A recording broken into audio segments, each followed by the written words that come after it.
Say the name Ryan Grigson to any Colts fan and you will probably hear things along the lines of the guy who ruined Andrew Luck's career, or the guy who made the Trent Richardson trade, or just straight up, that guy sucked at his job. Grigson wasn't always looked at this way though. He was hired in 2012 after spending the past 8 seasons with the Philadelphia Eagles. He took over a Colts team that went 2-14 in 2011. And he managed to turn it around in just 1 year after the Colts went 11-5 in 2012. He managed to do this thanks to a great 2012 draft class. For reference, this will be one of the few times that Grigson actually did a good job in a draft with the Indianapolis Colts. As you probably already know, the Colts drafted Andrew Luck first overall in this draft. But what made this draft class so good were the weapons that were acquired in rounds 2, 3, and 4. Both Coby Fleener and Dwayne Allen were acquired in this draft, 2 tight ends who would have very solid careers in Indy. But the 4th round is where the Colts got the most bang for their buck in T.Y. Hilton. If you want to know more on T.Y., I have a whole video on him if you don't already know who T.Y. Hilton is or what he's about and that kind of stuff. So I've got a video for that if you're interested. But if you don't want to watch that, just know he would go on to be Andrew Luck's #1 target en route to 4 Pro Bowl selections and finished his career ranking 3rd all-time in receiving yards in Colts franchise history. So, one of the greatest players in the history of the Colts. But after 2012 is when we run into a major problem with Ryan Grigson. While he did give Andrew Luck plenty of weapons, he also gave him basically zero protection. Andrew Luck was sacked 156 times from 2012 to 2016. Outside of Anthony Costanzo, the Colts' offensive line was terrible, and Grigson never addressed this issue. In the 2013 draft, he could have drafted numerous offensive linemen who would have helped the situation immensely, but instead he drafted Bjorn Werner, a defensive end who would have a grand total of 6.5 career sacks in 3 seasons. Now, Werner seems like a great dude. He's done a lot to help the growth of American football in places like Germany because he's from Germany. But as far as his NFL career is concerned, you could have also gone with an offensive lineman and you would have been way better off. He would go O-line in rounds 3 and 4, but both of those guys would be off the Colts roster by 2015. For the most part, his whole 2013 class was a bust. In 2014, the Colts did not have a first-round pick thanks to the Trent Richardson trade. I'm going to be bringing this trade up a lot, but that is the reason that they didn't have a first-round pick then. I'm not even going to pin all the blame on Grigson because a lot of GMs would have also made that exact trade if given the opportunity. However, other than Dante Moncrief, the 2014 class was also a major bust. 2015 was much of the same outside of Philip Dorsett.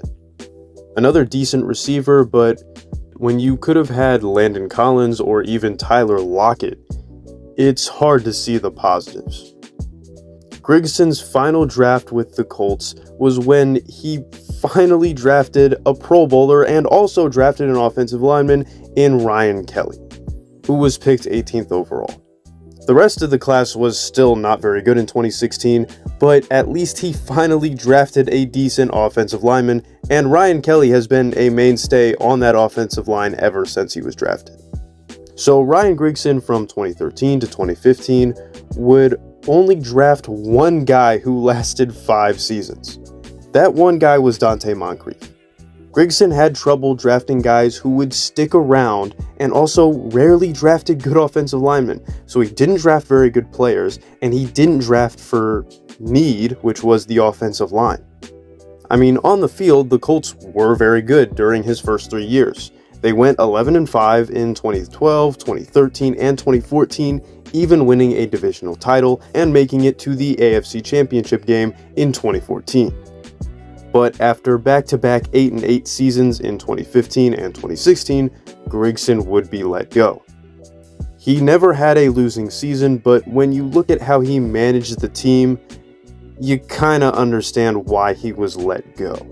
While you can't solely blame Grigson for what happened to Andrew Luck, you can still place a decent amount of the blame on him. Grigson was also kind of meh when it came to trades. He did make trades to acquire guys like Vontae Davis and the pick that would become T.Y. Hilton. But other than that, it was a bunch of middle-of-the-road trades, and then the Trent Richardson trade. In free agency, Grigson actually wasn't that bad. Guys like Darius Butler and Frank Gore were Grigson signings. He even tried to get a guard to help the interior of the Colts offensive line in 2013, but unfortunately it was Donald Thomas who would only play 2 games with the Colts and then had some terrible injuries that ended up ending his career. So do us Colts fans maybe overreact a little bit when we hate on Ryan Grigson? Maybe. He did kind of ruin our franchise quarterback and also made one of the worst trades in franchise history, along with a long list of failed draft picks. But he did make some solid moves from time to time and never had a losing record. He was trying to hold together the Colts in an era without Peyton Manning and an aging core on both defense and offense. I know a lot of Colts fans right now really don't like Chris Ballard.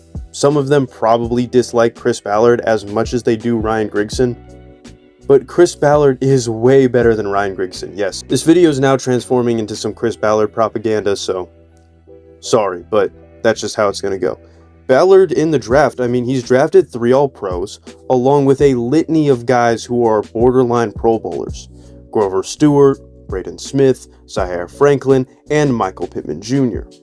Other notable picks like Anthony Walker, Marlon Mack, Nyheim Hines, Kari Willis, Bobby Okereke, E.J. Speed, and Julian Blackmon. Ballard is also the guy who signed Kenny Moore as an undrafted free agent after the Patriots released him. Ballard is also the guy who made the DeForest Buckner trade. The list of successful Chris Ballard acquisitions goes on forever. Grigson, however, has maybe a handful of guys. Sure, Grigson was more successful record-wise, but his ability to build a good football team from top to bottom was not nearly as good as Chris Ballard is. Chris Ballard could possibly construct a Super Bowl winning team one day. The chances of Grigson doing the same are much lower. Not to say Ballard is perfect, because he's definitely not, but Ryan Grigson was way worse than Chris Ballard. Grigson gets a lot of flack, and it's deserved. But if anyone ever tries to tell you that Chris Ballard is just as bad as him, or that Chris Ballard is a terrible general manager, just look at stuff like this. For example, when Ryan Grigson didn't have a first-round draft pick, it didn't go so well, right? Well, when Chris Ballard didn't have a first-round draft pick because of the DeForest Buckner trade in 2020, that was the same draft class that netted us Michael Pittman Jr., Jonathan Taylor, and Julian Blackmon. So all I'm saying is, Chris Ballard can do more with less, whereas Ryan Grigson definitely can't do more with less, and maybe can get what you want out of what you have. But other than that, Grigson's not going to improve your team a whole lot, at least not this iteration of him. Now, right now, he's working with the Vikings, and he's doing actually a pretty decent job. He said that he's learned from the mistakes that he made with the Colts. But this iteration of Ryan Grigson that we are talking about from 2012 to 2016 as general manager of the Indianapolis Colts is possibly one of, if not the worst general manager stint in the history of the Indianapolis and Baltimore Colts.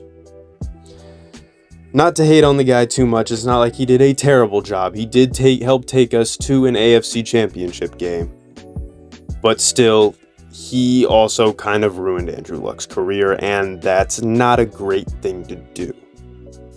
But anyways, I'm Limitless Pulls. I'll see you guys next time. Have a good rest of your week. But you get the mix right, nigga, put it in the blender. Hell yeah, I'm Wingstop. Jump on the chicken tender. It's like the beef from energy and water like Kimber. Hey, turning, looking like dinner. It's like I got the bag, boy or girl.